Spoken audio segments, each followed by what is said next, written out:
Hello students, welcome to EPG Pathshala. I am Dr. Vishal from Maharaja Agarsen University, Badi, Himachal Pradesh. Today we are going to discuss about the module Role of Institutions for Financial Support to Entrepreneurs under the paper Tourism and Hospitality Entrepreneurship and Legal Environment.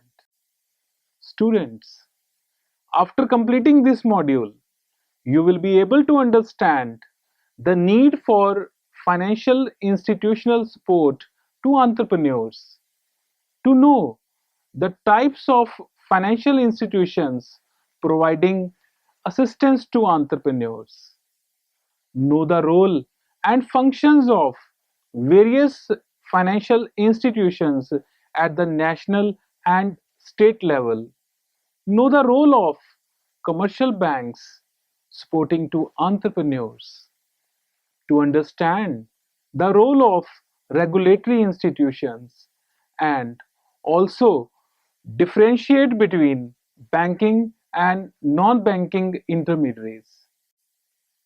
Students, entrepreneurial activities and growth of small scale industries have contributed immensely in economic development of India. Since the adoption of 5-year plans, the government is also paying a special attention to the growth of entrepreneurship development. It has implemented a large number of policies and programs along with the several incentives and types of assistance to boost small scale industries. The government has set up many financial institutions at the central and state level to provide financial assistance to entrepreneurs.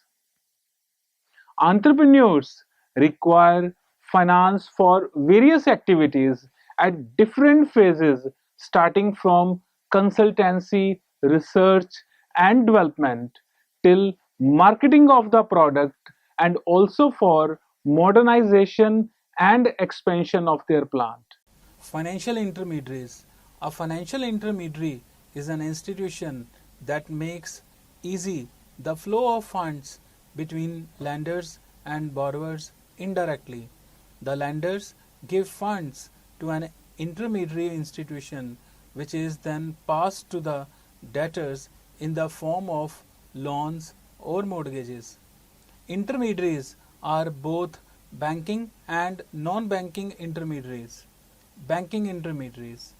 Banking intermediaries are central bank, commercial bank, specialized bank, and post office saving banks. Non-banking intermediaries are investment firms, residuary non-banking companies, mutual funds, microfinancial companies, housing finance companies, insurance companies, stockbroking companies, and merchant banking companies. Let's discuss now the differences between banks and non-banking financial corporations. Basis of comparison, meaning bank is a government authorized financial intermediary that aims at providing banking services to the general public.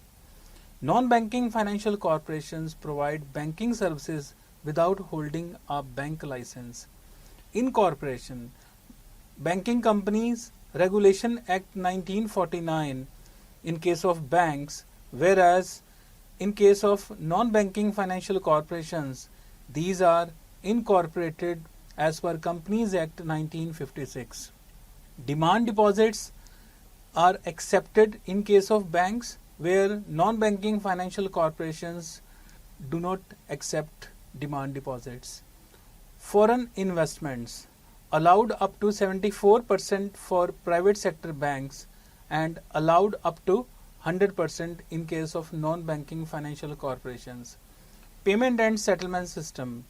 It is an integral part of the system in case of banks, whereas in case of NBFC, it is not a part of the system.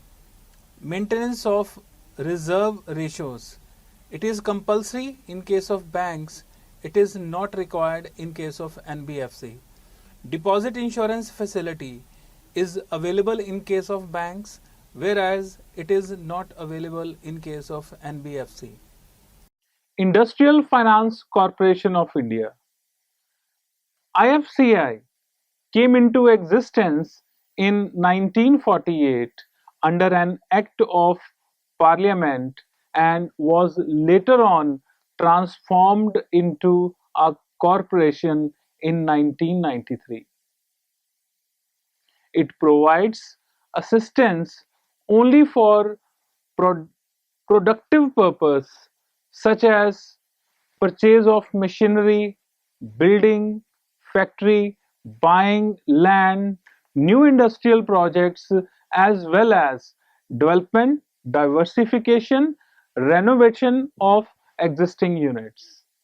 Let's discuss now functions of IFCI. Direct financing. It provides loans and advances, underwriting the issue of stock, shares, bonds, and debentures of business concerns, subscribing to equity, preference share, and debentures of the firm, as well as foreign currency loans, etc. New promotional activities. It provides 14 special plans, 8 consultancy fee subsidy plans, 4 interest subsidy plans, and 2 business enterprise improvement plans. The consultancy fee subsidy scheme are meant for village and small industries through technical consultancy organization. The interest subsidy scheme provides encouragement for self-employment to youths, women entrepreneurs, so that they adopt quality control measures and help in increasing use of indigenous technology. The entrepreneurship development schemes help to provide self-employment in tourism related activities. It also helps to revive sick units to retain employees. Let's discuss now functions of IDBI. Financial help for the arrangement of new venture and in addition for extension, enhancement, modernization, innovation and upgradation of present industrial undertakings. It attempts special exercises for new business people, gives consultancy administration to small and medium undertakings, upgradation of innovation and projects for economic upliftment of the disadvantaged. TCOs give facilities to small and medium undertakings in the choice, detailing and evaluation of ventures, their execution and review. It has likewise offered help to science and technology entrepreneurs park, energy preservation, common quality testing centers for small business. It is at present the India's largest financial institution. All India Financial Institutions. Industrial Development Bank of India IDBI. IDBI Bank is an Indian government owned financial service company formerly known as Industrial Development Bank of India, headquartered in Mumbai.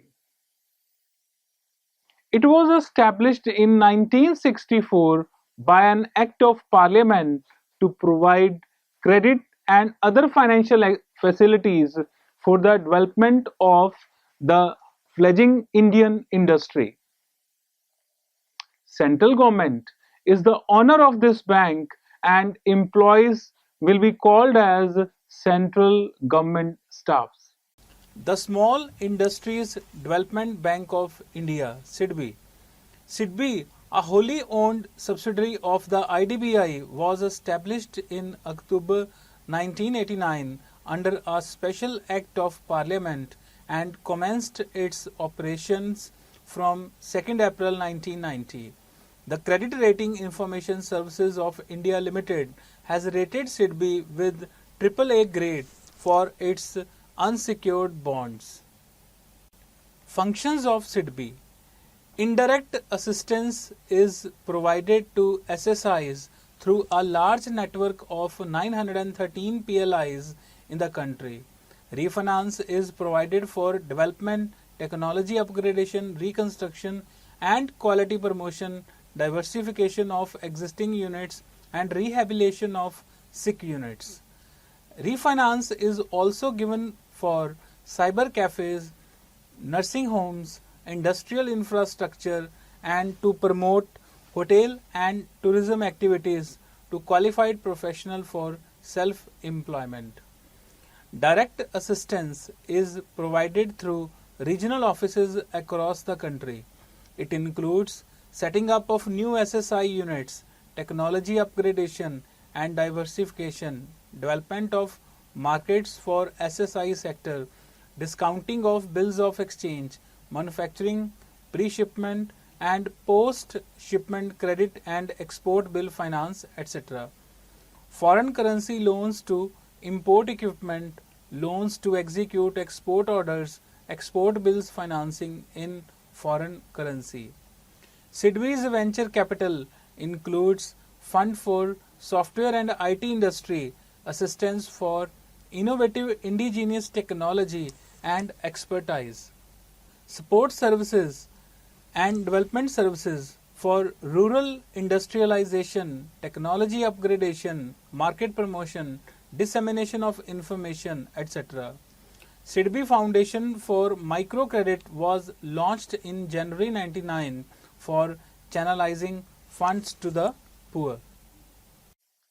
Industrial Credit and Investment Corporation of India Limited, called as ICICI. The Industrial Credit and Investment Corporation of India Limited was set up under the Indian Companies Act in January 1955. The principal objective is to meet the prerequisites of the business for perpetual and long-term funds in the private sector. The other alternate intentions are to help in the development of market, to give funds for restoration of mechanical units, and to help in financing of equipment. Functions of ICICI. It guarantees loans from other private investment sources. It provides other financial services such as deferred credit, leasing credit, installment sale, asset credit and venture capital. Regulatory institutions. Reserve Bank of India. The preamble of the Reserve Bank of India Act 1934, under which it was constituted, specifies its objectives as to regulate the issue of banknotes and keeping the reserves with a view to securing monetary stability in India and generally to operate the currency and credit system of the country to its advantage.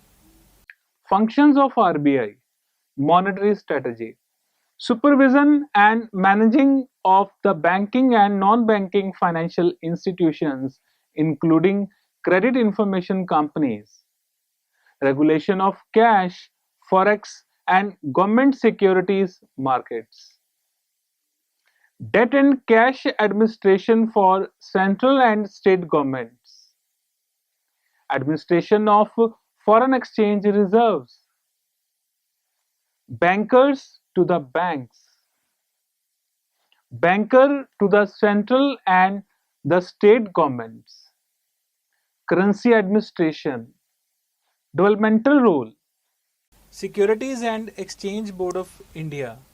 The SEBI Act was passed on 13th January 1992 with the following objectives: to protect the interest of investors and the fixed flow of savings into the capital market, to control the security market and ensure fair practices, to promote well-organized services by brokers, merchant bankers, and financial intermediaries. Functions of SEBI include both regulatory function and developmental functions. Developmental functions are important from entrepreneurs' point of view as it helps in training of entrepreneurs. Central Board of Direct Taxers. The CBDT is a statutory authority functioning under the Central Board of Revenue Act 1963. The essential functions of the CBDT include provision of vital inputs, ideas, and requirements for planning and policy in India with regard to direct taxes, helps in management of direct taxes through Income Tax Department, public grievances, to make sure that the cabinet decisions are implemented. Central Board of Excise and Customer, renamed as Central Board of Indirect Taxes and Customs, in the nodal agency responsible for administering customs, central excise services tax and narcotics in India. Investment institutions. Life Insurance Corporation of India. The Life Insurance Corporation of India, as a wholly owned corporation of the Government of India on nationalization of the life insurance industry in the country, was set up under the LIC Act in 1956.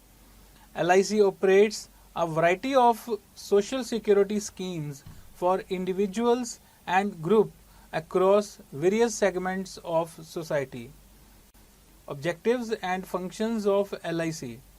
Spread life insurance widely and in particular to the rural areas and to the socially and economically backward classes, and providing them adequate financial cover against death at a reasonable cost. The funds to be deployed to the best advantage of the investors as well as the community as a whole, keeping in view national priorities and obligations of attractive return. Maximize mobilization of people's savings by making insurance-linked savings adequately attractive. Conduct business with utmost economy and with the full realization that the money belongs to the policyholders. Act as trustees of the insured public in their individual and collective capacities. Meet the various life insurance needs of the community that would arise in the changing social and economic environment. Involve all people working in the corporation to the best of their capability in furthering the interest of the insured public by providing efficient service with courtesy. Promote amongst all agents and employees of the corporation a sense of participation, pride, and job satisfaction. General Insurance Corporation. The entire general insurance business in India was nationalized by General Insurance Business Act 1972.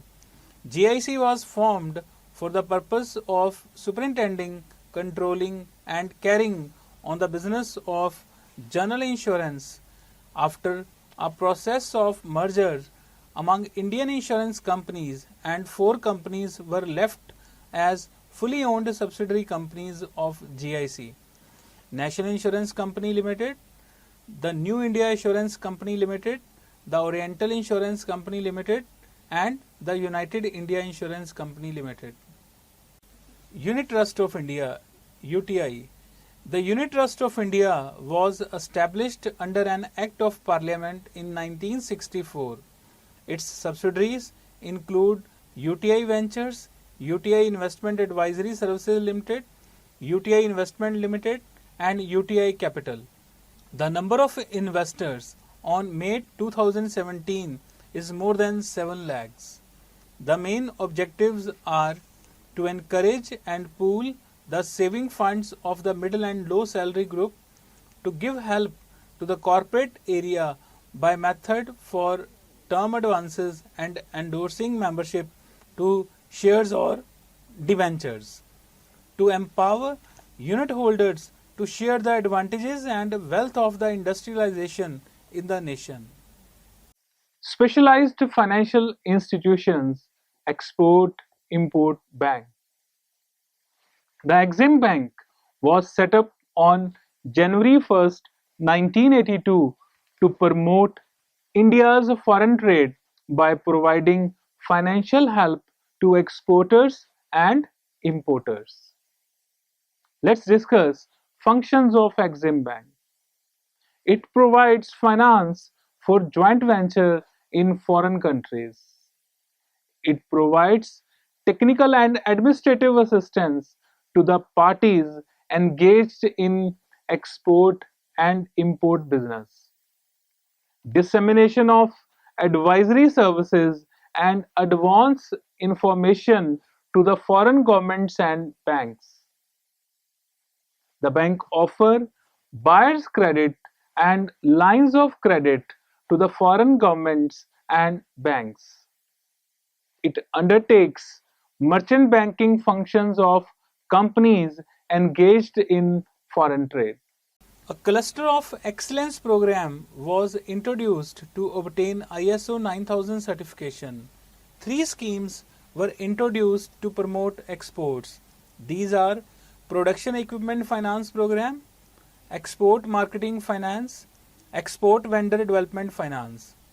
As on March 31st, 2017, Bank has so far provided finance to 587 ventures set up by over 457 companies in 78 countries. Aggregate assistance for overseas investment is rupees 52,913.07 crore. Let's discuss now state level institutions, starting from State Financial Corporation SFCs. The state financial corporations were set up under the State Financial Corporations Act 1951. It provides medium and long-term finance to small and medium industries. There are 18 FSCs functioning in different states of India. In order to get financial accommodation, the industrial concern must be engaged in one of the activities: manufacturing, conservation or handling of merchandise, mining, hotel industry, road transport, generation or dispersion of power or some other type of energy, expansion of any territory of land as an industrial estate, providing shore offices for fishing or other produce thereof, providing uncommon or specialized information or different administrations for the advancement of industrial development. Functions of SFCs. SFCs undertake the issue of stock, shares, bonds or debentures of industrial concern and grant loans and advances to be repaid within a period not exceeding 20 years, promising the loan raised by industrial concerns on such terms and conditions as may be mutually agreed upon, but they should be repayable within 20 years. SFCs guarantee deferred payments of the industrial concern which purchases capital goods within India. It undertakes the issue of stocks, bonds or debentures of industrial concern subject to their being disposed of in the market within 7 years. It provides for discounting of bills of exchange. SFCs participate in the equity capital of the small-scale industrial units being set up in rural areas. SFCs also play the role of promotional agency by diversification of funds. Almost every state in India has its own SFC and renders the same function. Some of the examples are Punjab Financial Corporation, the Tamil Nadu Industrial Investment Corporation, Karnataka State Small Industrial Development Corporation Limited, West Bengal Financial Corporation and Himachal Pradesh Financial Corporation, etc. State Industrial Development Corporations. The State Industrial Development Corporations were established under the Companies Act 1956 and it is owned by the state government for the promotion and development of medium and large industries. Functions of SIDCS. Grant of financial assistance to industrial units by providing loans, guarantees and lease finance also. Manage all those incentive schemes provided by the central state governments for less developed regions. Provide risk capital to business persons by way of equity participation and seed capital assistance. However, there is a diversity in the activities of SIDCS that depend on the extent of industrialization and institutional network existing in the state. The National Bank for Agriculture and Rural Development, commonly called as NABARD. The National Bank for Agriculture and Rural Development came into existence on July 12, 1982. With its establishment, NABARD has taken over the Agricultural Refinance and Development Corporation and has taken over from the Reserve Bank of India its refinancing in relation to the state cooperative rural banks.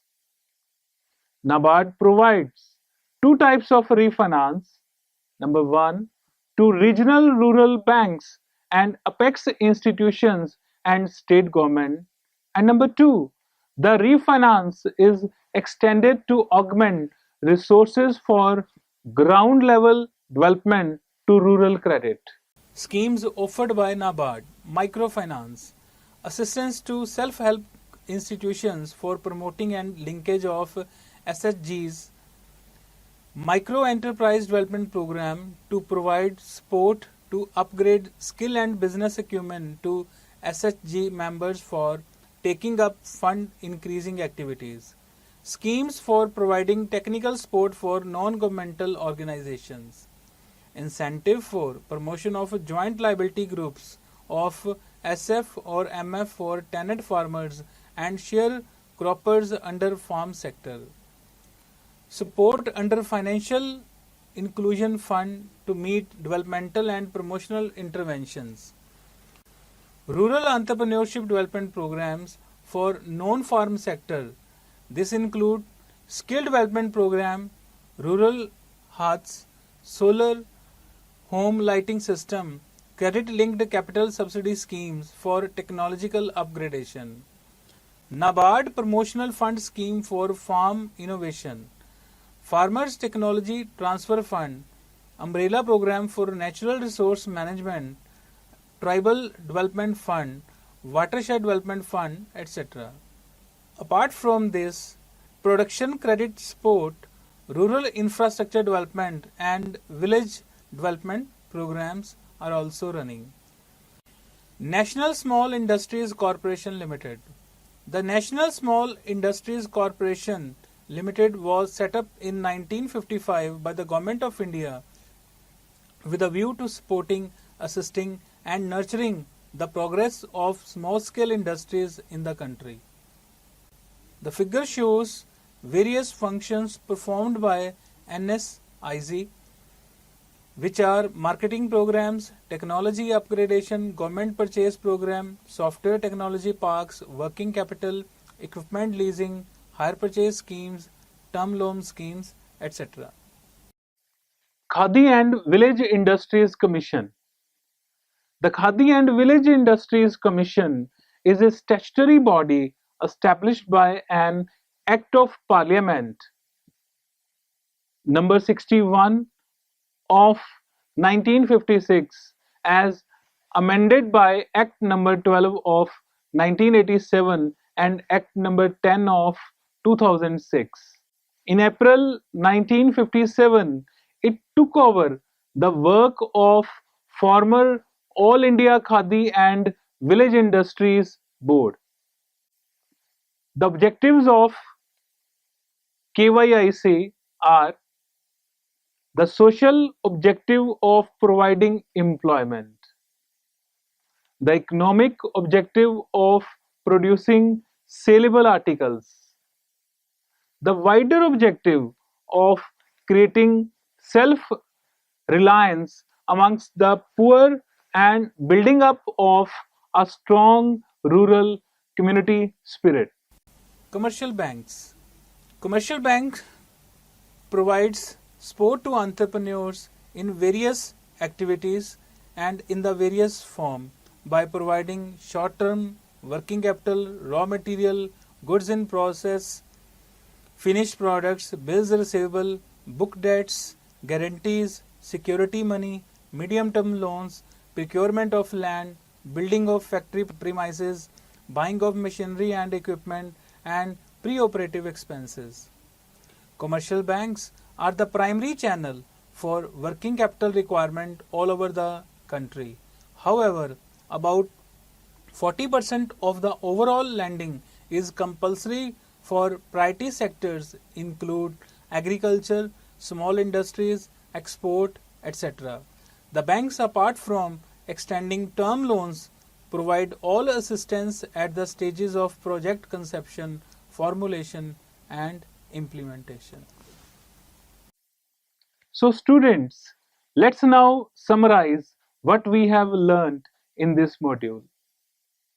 Industrialization with special emphasis on small sector is the prime focus of Government of India.